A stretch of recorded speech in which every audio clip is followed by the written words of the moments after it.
என்ன அது ரொம்ப நேரமாக அந்த பொண்ணுக்கிட்ட வம்பிழுத்துக்கிட்டே இருக்கானே. ம் எல்லாரும் எனக்கு என்னன்னு போய்கிட்டு இருக்காங்க. நாமளாவது போய் கேட்டு என்ன பிரச்சனைன்னு தீர்த்து வைப்போம். டேய் டேய் டேய் ஏண்டா அந்த பிள்ளை தான் நீ கூப்பிட்ட இடத்துக்கு வரமாட்டேன்னு சொல்லுதில்ல, அப்புறம் எதுக்குடா அதை போட்டு வற்புறுத்திக்கிட்டு இருக்க? போக வேண்டியதானே. நீ யாரையா அதை கேட்க? ஏண்டா இதை தட்டி கேட்குறதுக்கு இந்தியன் தாத்தாவா வருவார்? ஆ போகிறதுக்கு எங்களுக்கு தெரியும். என்னடா எக்கத்தாளமாக பேசுகிற? ஆ வர முடியாதுன்னு சொல்கிற பிள்ளைய வற்புறுத்தி கூப்பிட்டுக்கிட்டு இருக்கியா? அடி பிச்சு விடுவோம், போயிடு ஒழுங்கா. ஏண்டி இவன் என்ன உனக்கு வக்காலத்தா?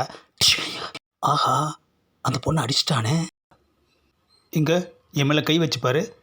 என்னடா அப்பா போதுமா போ. என்னை அடிச்சிட்டல்ல, இரு என் ஆளை கூப்பிட்டு வந்து உன்னை உண்டு இல்லைன்னு ஆக்கிடுறேன். என்ன அது ஆளை கூட்டு வரியா? பாடா இங்கே தான் நிற்போம், போய் கூட்டு வா போ. ஆ என்னது இந்த பொண்ணையும் காணோம். A few moments later. என்னது ஆட்டோ வந்து நிற்குது. ஆஹா அடி வாங்கினவன் இறங்குறான். ஆட்டோ நாய் ஆளை கூட்டு வந்துட்டான் போல இருக்கு. என்ன அது ஒரு பொண்ணு இறங்குது. இந்த ஆள் தான் என்னை அடித்தான். ஆஹா ஏண்டா ஆளை கூட்டு வரேன்னு போயிட்டு ஒரு பொண்ணை கூட்டு வந்திருக்க. இதுதான் என்னோட ஆள். ஆஹா அசிங்கப்படுத்திட்டான் ஐயா, அசிங்கப்படுத்திட்டான் ஐயா. சரி கூட்டு வந்துட்டான், நடந்ததை சொல்லுவான். ஏமா நடந்தது என்னன்னு தெரியுமா? அந்த பொண்ணு வர முடியாதுன்னு சொல்கிறான். இவன் அவளை போட்டு தொல்லை பண்ணுறான். அதனால தான் 2 தட்டு தட்டி அனுப்பி வச்சேன். அம்மா அப்பா அம்மா என்ன இந்த அடி அடிக்குது? எப்பா ஏம்மா அடிக்கிறத நிப்பாட்டேம்மா.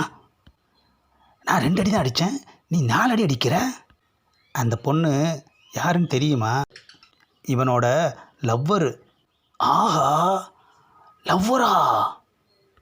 ஏம்மா அப்போ நீ இவனோட ஆள். என்னது ஆளா? அப்போ அந்த பொண்ணு லவ்வருக்கும் ஆளுக்கும் வித்தியாசம் தெரியாமல் இருந்துட்டு நீ அடிக்கிறியா என்ன? என்னடா இது புதுசாக இருக்குது.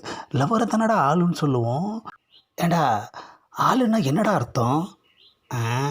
அடியாள். ஆஹா ஆளை கூட்டு வரேன்னு சொன்னானே தவிர அடியாளை கூட்டு வரேன்னு சொல்லலையே ஐயா.